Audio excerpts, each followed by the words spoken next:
Dr. Seth, let me bring you in.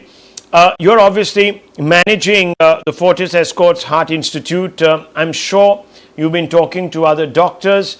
Where really are we at right now? Because there has been so much talk on the sudden surge. It's really been, I don't want to use words that exaggerate the problem, but certainly a very fast escalation from where we were just about 15 days ago, and now we're breaching the 2 lakh mark. Now that hadn't happened even at the height of the crisis last year.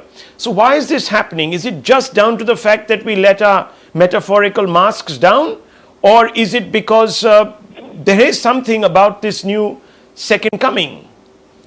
So let me just say also a word about whether it's bypassing the RT-PCR test. We must remember that RT-PCR itself has a sensitivity of approximately 70 to 75%. The specificity is high, and therefore testing depends upon a number of variables.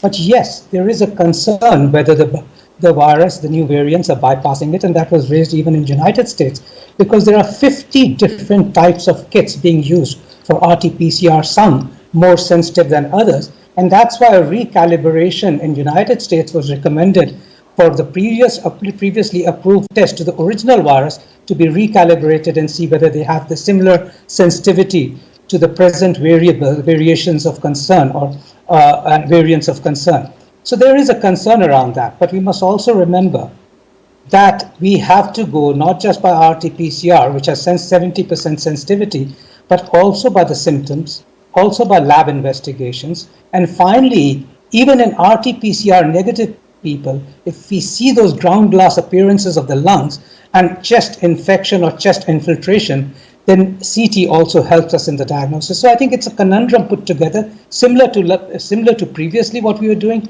and only getting more noticed or exaggerated or a situation of anecdotal evidences. Now, you asked me the question about what is happening. And you're right, you're not exaggerating, by the way.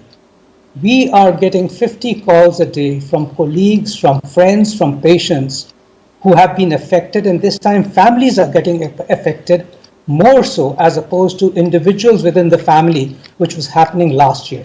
Secondly, what's important to realize is that this happened at such a steep rise that it was unprecedented and has caught all of the systems unaware.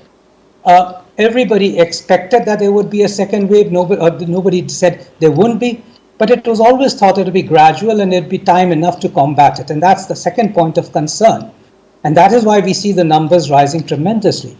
The deaths may not be large in terms of proportion, but will get in terms large because of absolute volumes of patients which are affected at this time, which is far more than the previous time. And finally, let's not forget why it happened is not a blame game issue.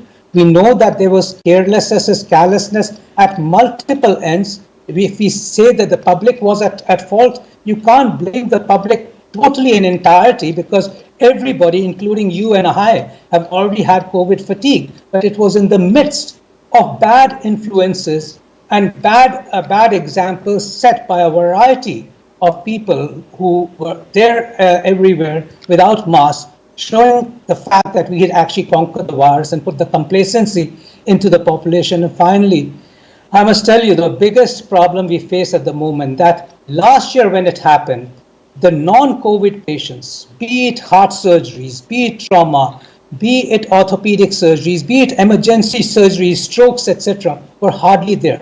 1/4 admissions, our beds were vacant, and so it was easy to divert high-tech equipment, personnel, doctors, nurses, technicians, anesthetists, all towards care of COVID. Now at this time, we're full with non-cardiac, non-COVID patients.